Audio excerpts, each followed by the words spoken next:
MIDC मध्ये आज आपण पाहणी केलेली आहे, काय आपल्या एकंदरीत निदर्शनास आलंय आणि कोणते कोणते अडचणी खरं तर नागरिकांना दिसून येतात? एक आपण पाहिलं असेल, मागच्या आठवड्यामध्ये खासदार राजाभाऊ वाजे साहेबांनी जो प्रश्न विचारला होता, उत्तर जे आलं की साधारणपणे महाराष्ट्रातून गेल्या 5 वर्षात 35,300 इंडस्ट्रीज ह्या महाराष्ट्रातून बंद झाल्या आणि दुसऱ्या राज्यांमध्ये गेल्या किंवा इथे बंद झालेल्या आहेत. ह्याचा रोजगारावर किती परिणाम झाला आहे, दुष्परिणाम झाला आहे, हा आपल्या सर्वांना माहिती आहे. मागच्याच काही 10-15 दिवसामध्ये आपण पाहतोय इकडची पण जी MIDCचे जे काही उद्योजक आहेत ते देखील आवाज उठवत आहेत की ज्या त्यांना बेसिक गोष्टी पाहिजे होत्या, ज्या गोष्टी त्यांना प्रॉमिस केल्या गेल्या होत्या, जे गुंतवणूकदार येतात, जे उद्योजक येतात इथे आपल्या मुंबईमध्ये किंवा आपल्या राज्यामध्ये, पुण्यात असेल, नाशिक, संभाजीनगर, नागपूर आणि इतर जिल्ह्यांमध्ये, मग चाकण आहे, तळेगाव आहे, एक बेसिक गोष्ट घेऊन येतात की आम्हाला जेव्हा आम्ही गुंतवणूक करू ह्या राज्यामध्ये तेव्हा आम्हाला कोणी सतवणार नाही, आम्हाला वीज पुरेशी मिळेल, पाणी पुरेसं मिळेल आणि रस्ते चांगले असतील. बाकी तसं काही जास्ती ते मागत नाहीत. पण हे सगळं होत असताना आपण पाहतोय इकडच्या स्थानिक लोकांनी आणि स्थानिक उद्योजकांनी जो एक विषय समोर आणलेला आहे तो हाच आहे की 20 उद्योग इथून हलायच्या मानसिकतेत आहेत. एवढ्यासाठीच आपण देखील माझ्यासोबत आता दौरा केला. भयानक परिस्थिती आहे रस्त्याची. ज्या MIDC मध्ये साधारणपणे आपल्याला इंडस्ट्रीचा वास आला पाहिजे तिथे कचऱ्याचा वास येतोय, कचऱ्याचं साम्राज्य आहे. हा दौरा नियोजित झाल्यानंतर आपण पाहतोय कचऱ्याची सगळीकडे, दादा पाणी कशाला नको दादा, थँक्यू. कचरा सगळीकडे आपण पाहतोय काढायचा प्रयत्न चालू आहे, JCB लावलेले आहेत. दौरा नियोजित झाला, दौरा ठरल्यानंतर रस्त्याची डागडुजी सुरू झालेली आहे. काही काही ठिकाणी तर आपण पाहिलं अक्षरशः चपलेंनी ते खड्डे बुजवण्याचा प्रयत्न झालेला आहे. विजेचा प्रश्न आहेच. जसं इकडचा प्रश्न तसा परवाकडे मी नाशिकमध्ये देखील होतो. नाशिकमध्ये खूप मोठ्या प्रमाणात खड्ड्यांचं साम्राज्य झालेलं आहे. अंबड MIDC असेल तिथून नाशिकपर्यंत पोहोचणं हे कठीण झालेलं आहे.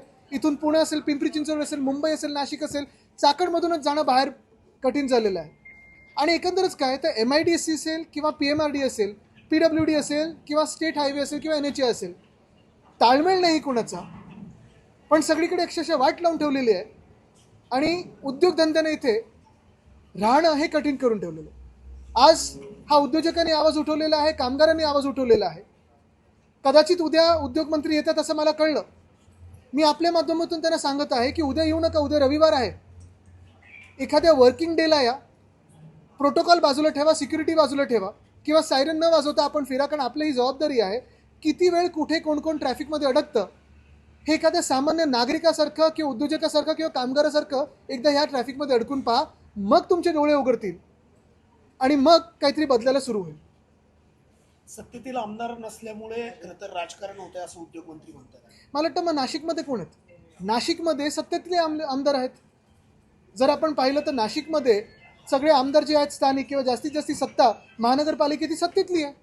पण तिकडे आम्ही परवा त्र्यंबकेश्वरला गेलो होतो, सत्तेतले आमदार बोलतात आमचं कोणी ऐकत नाही, खोसकर साहेब बोलतात आमचं कोणी ऐकत नाही. मग नेमकं ऐकते तरी कोणाचं? जे माझ्या कानावर येतं ते हे आहे, PMRD मध्ये फाईल पास करायला अंडर द टेबल खूप काही गोष्टी द्यायला लागतात.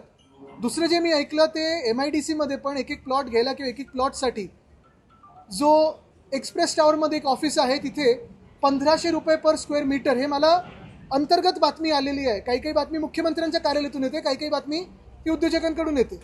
पण 1,500 रुपये पर स्क्वेअर मीटर हा रेट एक्सप्रेस टावरमधल्या एका MIDCच्या ऑफिसमध्ये लागलेला आहे. आणि काही काही असं पण आहे की उद्योगमंत्र्यांच्या अवतीभोवतीच खूप लोक असतात जे टोलनाका म्हणून स्वतः तिथे उभे आहेत. मुख्य गोष्ट हीच आहे की हा भ्रष्टाचार हा थांबला पाहिजे. इंटर डिपार्टमेंट आणि इंट्रा डिपार्टमेंट म्हणजे मुख्यमंत्री कार्यालय आणि उद्योग खातं असेल त्यांच्यातलं जे भांडण आहे, जे वाद आहेत, तुमचे राजकीय वाद काही असतील, पण इकडच्या महाराष्ट्रातल्या उद्योगांना त्रास न होतं कामा. आणि तिसरी गोष्ट म्हणजे आपण पाहतोय जो काही इन्फ्रास्ट्रक्चरल कोलॅप्स या राज्यामध्ये झालेला आहे हा थांबला पाहिजे. आत्ता पण मी मुंबईवरून येताना ते मिसिंग लिंक अप्रोच रोड आपण पहा, आत्ता तो मिसिंग लिंकचं उद्घाटन झालंय, सगळे खडबडीत झालं. परत कसं चालणार हे राज्य, कसं चाललं आणि कुठे नेतं हे राज्य? या ठिकाणी पोहोचले त्यानंतर या ठिकाणी तुम्हाला उद्योजक भेटले असतील, काय एकंदरीत या अडचणी तुम्हाला त्या उद्योजक काय की उद्योजक भेटले ही गोष्ट झालीच, त्यांच्या अडचणी आहेत ते जाहीरपणे बोलत आहेत.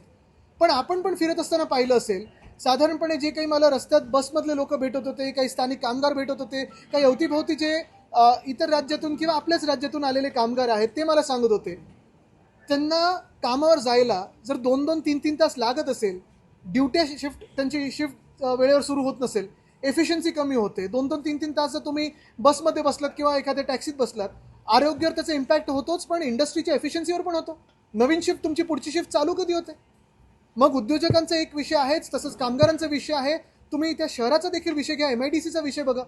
जर बेसिक पाणी तुंबत असेल, तुमचं गटारं नसतील, MIDCकडे एवढा पैसा येऊन, आता मी एक रस्ता पाहिला 1.5 वर्षापूर्वी, 5 कोटी खर्च दाखवला त्याच्यावर, रस्ता कुठे दिसत नाही, सगळीकडे खडबडून ते उखडून गेलेला रस्ता आहे.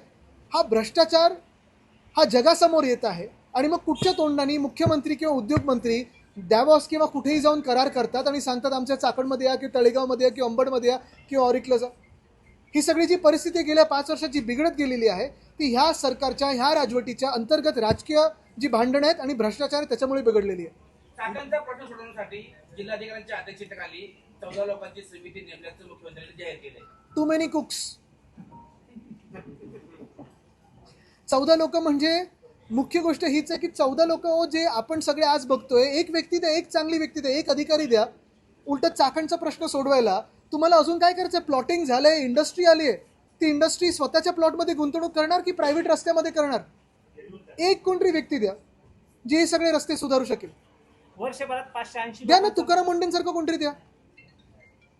वर्षभरात 580 लोकांचा मृत्यू झाला या खड्ड्यांमुळे, मात्र एकाही व्यक्तीला मदत मिळाली नाही. वारंवार मृत्यूच्या नातेवाईकांकडून मदतीची मागणी केली जाते, मात्र तशी कुठेही तरतूद नाही आणि या खड्ड्यांमुळेच एक अपघात झाला असं बोललं जातं. काय झालं, या सरकारमध्ये ज्या प्रायोरिटी आहेत ते एवढ्या विचित्र झालेल्या आहेत.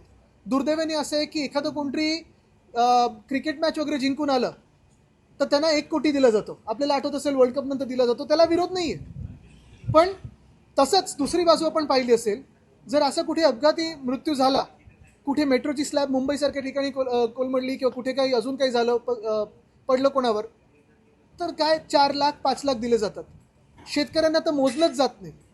आणि त्याच बाजूला, एका बाजूला आपण पाहतोय 35,000 उद्योग आपल्या राज्यातून निघून गेलेत किंवा बंद झालेले आहेत. 20 उद्योग चाकणमधून निघून जात आहेत. आणि दुसऱ्या बाजूला मुख्यमंत्र्यांचे जे PA होते, आता आमदार झालेत, त्यांच्या साखर कारखान्याला 18 कोटी तुमचे आमचे टॅक्सपेयर करदात्याचे पैसे हे लोन म्हणून बाकी सगळ्यात अटी बाजूला ठेवून दिल्या जातात स्पेशल केस म्हणून. जर त्यांच्यासाठी स्पेशल केस होते, मुख्यमंत्र्यांच्या निकटवर्गीय PA स्पेशल केस असते आणि त्यांच्या साखर कारखान्यासाठी स्पेशल केस आहे, मग का नाही चाकणसाठी तुम्ही स्पेशल केस करत? का नाही तुम्ही जसं परवा मी पेगलवाडीच्या त्या शाळेमध्ये गेलो होतो, रस्त्यासाठी स्पेशल केस करत? का नाही तुम्ही अंबडच्या MIDCसाठी करत? का नाही तुम्ही तळेगावसाठी करत? स्पेशल केस हे तुमच्याच फक्त लोकांसाठी होणार, जनतेसाठी स्पेशल केस नाही. राज्याचे तत्कालीन उपमुख्यमंत्री अजित पवारांनी 1 वर्षापूर्वी खरं तर या परिसराला भेट दिली होती आणि त्यावेळेस त्यांनी खरं तर या संपूर्ण जे मार्ग आहेत त्याची डागडुजी करण्यासाठी 69 कोटीचं खरं तर टेंडर काढलं होतं. मात्र ते टेंडर काढलं गेलं, मात्र परिस्थिती जैसी तीच आजही पाहिजे. नक्कीच मला वाटतं दादा नंतर तो एक आवाज निघून गेला. अर्थात त्यांचं बारकाईने लक्ष असायचं, त्यांचं फिनिशिंगवर पण लक्ष असायचं. पण आत्ताची जी परिस्थिती आहे, मला वाटतं जे मुख्यमंत्री आहेत त्यांचं लक्ष कुठे? जे स्वतःला इन्फ्रामॅन बोलतात, इंडस्ट्री मॅन बोलतात, ते कोणासाठी करतात? नुसतं स्वतःच्या जवळच्या लोकांसाठी करणार का तुम्ही? महाराष्ट्रात जे उद्योग येत आहेत बघा, मी परत एकदा सांगतो तुम्हाला, साधारणपणे महाराष्ट्र सरकार किंवा महाराष्ट्र शासन आपण ईज ऑफ डुईंग बिझनेस कोणासाठी करतो की आम्ही ही सवलत देऊ, ती सवलत देऊ, ह्याची परवानगी नाही, त्याची परवानगी नाही, तर नवीन येणाऱ्या उद्योगधंद्यांसाठी करतो. पण जे इथे आहेत उद्योगधंदे त्यांच्यासाठी कंप्लायन्स एवढा कठीण करून ठेवलेला आहे तुम्ही. जर आज तुम्ही हा जे उद्योजक आहेत त्यांच्या प्लॉटमध्ये गेलात आणि एखादी गोष्ट इकडची तिकडे असेल तर लगेच त्यांच्यावर चौकशी लावली जाते, फाईन मारलं जातं, ETP लावलं की नाही, बॉयलर आहे की नाही, अमुक आहे की नाही, आणि ते करायलाच पाहिजे, ते कडक कायदे असायलाच पाहिजेत. पण त्यांच्या प्लॉटच्या बाहेर जेव्हा रस्त्याच्या खड्ड्यांमध्ये भोकं आहेत, कचरा आहे, ते कोण थांबवणार आहे? त्याच्यासाठी तुम्ही कोणाला जबाबदार पकडताय? सुरुवात केली. तळेगाव श्रीराम रस्ता आहे, त्याच्यासाठी 59 कोटी रुपये खरं मंजूर झाले. त्याचे प्रमाण सुद्धा त्या ठिकाणी निघाले आहे, मात्र प्रत्यक्षात त्याच्यावरती 5 कोटी रुपयाचं सुद्धा काम झालेलं आहे. आता 5 कोटीचं काम झाले की नाही झाले, एलिव्हेटेड रोड, उद्या मी तुम्हाला सांगतो ना, उद्या उद्योगमंत्री येतील, मोठ्या मोठ्या घोषणा करतील, आम्ही असा हायवे करू, इथून बोगदा करू, वरतून त्यांचे गँग लीडर आहेत ते तसेच करतात मिंदे. पण हे किती वर्षात होणार? आत्ता पण मी बघत होतो तो रिंग रोड, तो होईपर्यंत खालच्या खड्ड्यांचं काय? 59 कोटी रुपये त्यासाठी मंजूर झाले. स्थानिक आमदार त्या ठिकाणी लक्षात आले. मला वाटतं परत एकदा मी तुम्हाला सांगतो, जे काही पैसे मंजूर होतील पुढे मागे आत्ता जी परिस्थिती आहे त्याचं काय? 2047 विकसित भारत होऊ आपण, पण आत्ता ज्या शाळेंमध्ये आपण परिस्थिती पाहतो त्याचं काय? आत्ता जे रस्त्यांमध्ये रस्ते नाहीच आहेत, खड्डेच आहेत, त्याचं काय? टोल रोड आहे, टोल घेतला जातोय. आता तुम्ही पहा मुंबई गोवा हायवे, 10 वर्ष आम्ही ऐकतोय की आता गणपतीच्या आधी नीट होणार, आता डिसेंबरच्या आधी नीट होणार. सत्ताधाऱ्यांकडनं तुम्हाला भेटू नये म्हणून उद्योजकांना धमक्या दिल्या जातात. म्हणतात की तुम्ही इथे येऊन पाहणी करतायत हेच आमचं भाग्य आहे. चांगले आहे, आता असं सगळीकडेच जाणार आहे, कारण असं त्यांचं भाग्य उघडत असेल सगळीकडे. पण ते जे काही मी बोललो ना त्यांचा टोल, त्याच्याबद्दल काय? आणि दुसरी गोष्ट म्हणजे उद्योग मंत्री येतात की त्यांचं अजून कोणतरी येते इथे जास्ती वेळा, हे पण जरा विचारा. पण मुख्य गोष्ट मी परत एकदा, मला याच्यात पर्सनल गोष्टीमध्ये जायचं नाहीये. मी आधी पण आलो आहे, नंतर पण येत राहीन. पण तुमचं जे काम आहे तुम्ही करत नाही म्हणून आम्ही इथे आंदोलन करायला आलेलो आहे. तर मुख्यमंत्र्यांचं हेच म्हणणं आहे की जाणाऱ्या 20 कंपन्या ह्या बंद पडण्यात गेल्याने काही फरक पडत नाही, याकडे कसं पाहताय? आता असं जर ते म्हणत असतील की काही फरक पडत नाही, तर काय नुसतं आमदार फोडण्यात तुमचा पक्ष व्यस्त राहणार? कारभार कधी करणार ते तर बघा तुम्ही. आता एक महत्त्वाची गोष्ट तुम्ही बघा, मुख्यमंत्री जे बोलतात की ह्या कंपन्या बंद पडल्या तरी चालतील, गेल्या तरी चालतील, काही फरक पडत नाही. या ज्या 20 कंपन्या जातात ना, कमीत कमी 5,000 जॉब्स आपल्या राज्यातून जाणार, या स्थानिकांच्या हातातून जाणार आहेत. मंत्रालय 5,000 जॉब्स, 5,000 रोजगार देताय तुम्ही, 5,000 रोजगारची संधी. अजय बांगा जे वर्ल्ड बँकचे प्रेसिडेंट आहेत, त्यांनी सांगितलेलं आहे की पुढच्या 10 वर्षांमध्ये जागतिक स्तरावर जे इमर्जिंग इकॉनॉमीज आहेत त्याच्यात जवळपास 120 कोटी तरुण तरुणी ह्या जॉब मार्केटमध्ये येणार आहेत, 18 वर्षाचे होणार आहेत. हे जेन झी आहेत, हे जेन अल्फा आहेत जे आता आंदोलन करत होते. हे 120 कोटी जेन झी आणि जेन अल्फा पुढच्या 10 वर्षात जॉब मार्केटमध्ये येणार आहे. आणि जागतिक स्तरावर फक्त 40 कोटी जॉब्स निर्माण होणार आहेत. 80 कोटी जॉबचं काय? आणि एका बाजूला जग हे विचार करते आणि दुसऱ्या बाजूला मुख्यमंत्री बोलतात काय फरक पडतोय? म्हणजे काय आपण जे करतोय त्याचा काही विचार करताय की नाही? म्हणजे आपण परत जग एका बाजूला विचार करते की AI मुळे जॉब जाणार आहेत, त्याच्याबद्दल काय? आणि दुसऱ्या बाजूला आपल्याकडे चाकणमधून 20 जॉब्स फक्त रस्ते होत नाही आहेत, वीज पुरेशी नाही आहे, पाणी त्यांच्याकडे येत नाही, ह्याच्यामुळे जात आहे आणि मुख्यमंत्र्यांना चिंताच नाही आहे. उद्योजक तुम्हाला भेटू नये म्हणून त्यांना धमक्या दिल्या जातात या सत्ताधाऱ्यांकडून. मला वाटतं आता कोणी घाबरत नाही. आपण पाहिलं असेल धमक्या तर अनेक दिल्या जातात, पण तरुणींनी जे जंतर मंतरला दाखवलं की मुंबईत दाखवलं, बिहारमध्ये दाखवलं, अगदी AK-47च्या समोर उभे राहिले, पण आता हा देश घाबरत नाही तानाशाला, हे पण दाखवलेलं आहे. तुम्ही आता जेनजीचा उल्लेख केला, जेनजीचा उल्लेख केला, मात्र नक्षलवादी मानसिकतेचे लोक तरुणांची माती भडकवत आहेत असा आरोप पंतप्रधान मोदींनी केलाय. आज ते जे बोलले ते खूपच म्हणजे दिमागी नक्षल वगैरे हे जे काही बोलले, मला वाटतं हुशार लोकांशी भाजपला ॲलर्जी काय? जर कोणी मेहनतीने अभ्यास करत असेल, चांगले मार्क मिळवत असतील आणि प्रश्न विचारत असेल तर भाजपला ॲलर्जी काय? आणि म्हणून आपण पाहत असू एक वेगळी भाजप होती वाजपेयी साहेबांची आणि अडवाणी साहेबांची, त्याच्यात सुषमाजी होत्या, त्याच्यात एकाकाळी राजनाथजी वगैरे होते. ही सगळी भाजप आता वेगळी राहिली आणि आत्ताची भाजप आपण पाहतोय कशी शब्दांचा प्रयोग करतो, कशी भाषेची वापर होते, ही भाजप आहे आता. तर बेसिकली एकच आहे, भाजपला हुशार लोकांची आणि जेनझी यांची ॲलर्जी आहे. गोपीनाथ मुंडे हे काँग्रेसमध्ये येणार होते असा मोठा गौप्यस्फोट पृथ्वीराज चव्हाण यांनी केला. अहमद पटेलांसोबत त्यांची बैठक झाली होती आणि मंत्रिपदाची अट घातली होती असं सुद्धा त्यांनी गौप्यस्फोट केला.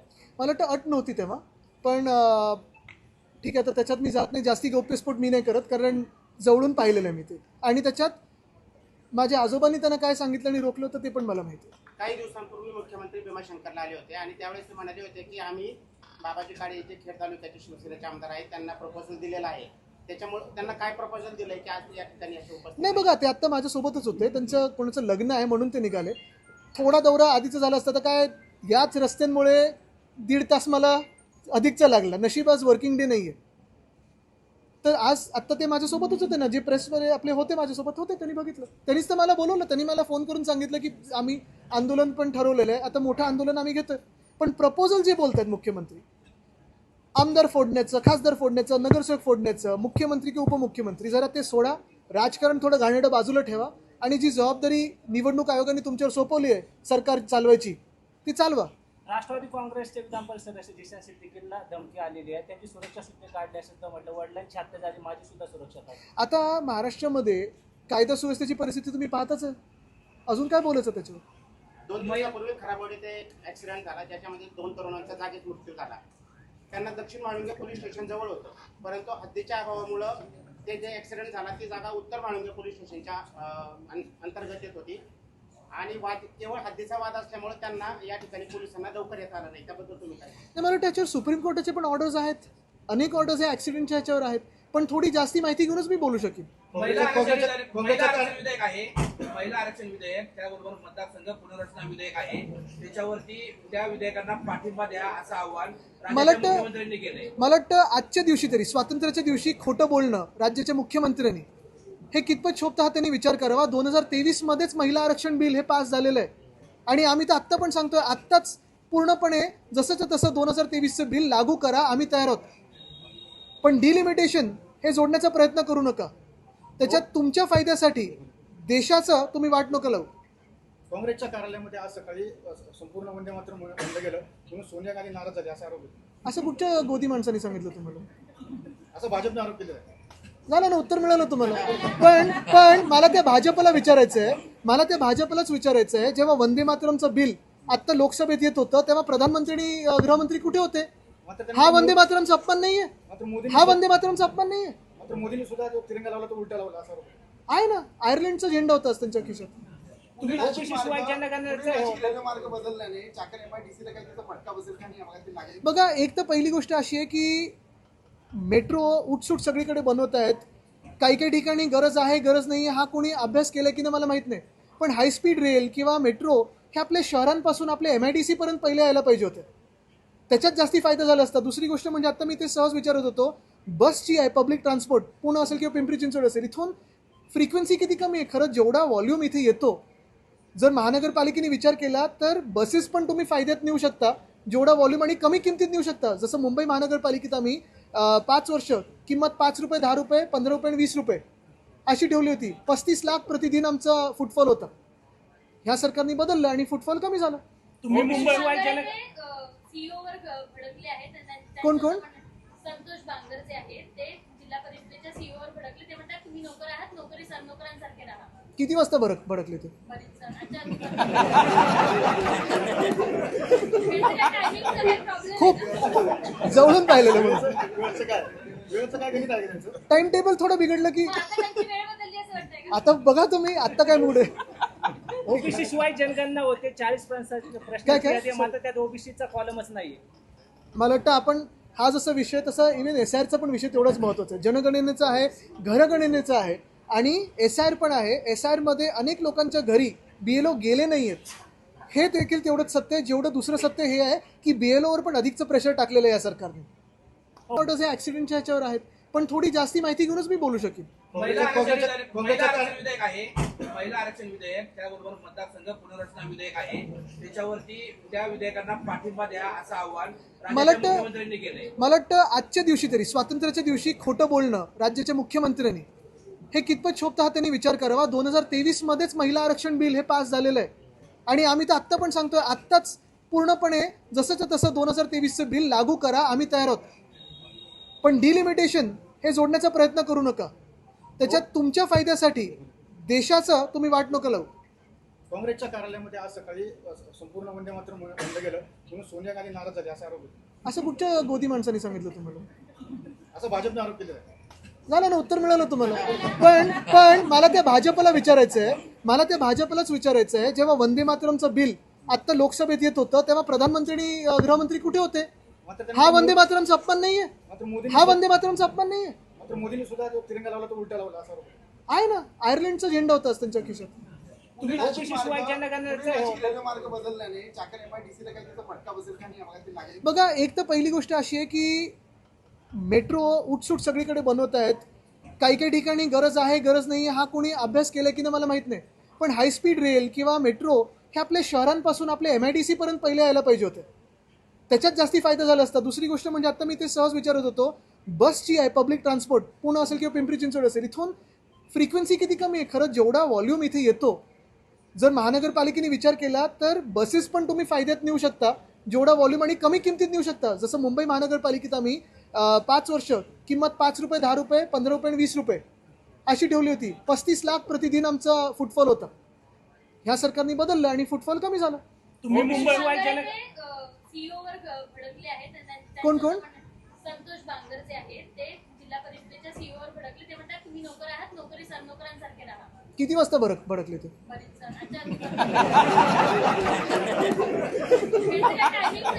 खूप जवळून पाहिलेलं म्हणून. वेळेचं काय गणित आहे का त्यांचं? टाइम टेबल थोडं बिघडलं की आता त्यांची वेळ बदलली असं वाटतंय का? आता बघा तुम्ही आता काय मूड आहे. ओबीसी शिवाय जनगणना होते 40 काय? प्रश्न मात्र त्यात ओबीसीचा कॉलमच नाहीये. मला वाटतं आपण हा जसा विषय तसा इव्हन SIRचा पण विषय तेवढाच महत्त्वाचा आहे. जनगणनेचा आहे, घरगणनेचा आहे आणि SIR पण आहे. SIR मध्ये अनेक लोकांच्या घरी BLO गेले नाही आहेत. हे देखील तेवढंच सत्य आहे जेवढं दुसरं सत्य हे आहे की BLOवर पण अधिकचं प्रेशर टाकलेलं आहे या सरकारने. ओबीसीवरती मला वाटतं मी परत सगळे काय खूप विषय आहेत पण मी परत एकदा तुम्हाला MIDCच्या विषयावर आणीन कारण आजचा विषय हा खूप गंभीर आहे. 20 कंपन्या इथून निघून जाणं, 4,000 ते 5,000 जॉब्स इथून निघून जाणं, तेवढेच ॲन्सिलरी जॉब्स निघून जाणं हे महाराष्ट्रासाठी आणि महाराष्ट्राच्या तरुणाईसाठी खूप मोठी धोक्याची घंटा आहे. आपण पाहिलं असेल या शासनाच्या माध्यमातून घोषणा अनेक होत आहेत पण अंमलबजावणी नाही आणि सत्य परिस्थिती खूप वेगळी आहे. मंत्रालयातील तोडाफोडीच्या राजकारणामध्ये महाराष्ट्रात विकास हरवलाय. नक्कीच, कारण सगळा निधी हा तोडाफोडीमध्ये चालला. मंत्रालयातील ध्वजारोहण कार्यक्रमासाठी म्हणून सांगतात आणि अनेकांवर उपचार करतायत किंवा त्यांच्या समस्या सोडवण्याचा प्रयत्न करतायत. एका कोण हे मुख्यमंत्री? नाही, पुण्यातले अच्छा. काही आध्यात्मिक गुरु मानणारे सगळे महाराजचे लोक आहेत. ते लोक सोशल मीडियावर वेगवेगळे व्हिडिओ प्रसारित करतायत. त्याच्यासोबतच 16-17 वर्षाच्या मुलींना मांडीवर बसवून त्यांच्यावर उपचार करतायत. तर एक जण आपल्या भक्तांकडून त्यांचं पाय धुवून घेऊन पाणी प्राशन करायला लावतायत. या सगळ्याकडे कसं बघतायत? एकीकडे कडनं वेगवेगळे प्रयत्न केले जात आहेत तर दुसरीकडे पुण्यासारख्या शहरात अशा पद्धतीचे सगळे. मला वाटतं ज्या राज्यामध्ये स्वतः उपमुख्यमंत्री आणि अनेक लोकांची नावं आलेत ते बोट काय कापलं आणि अजून काय केलं, काय अपेक्षित करायचं?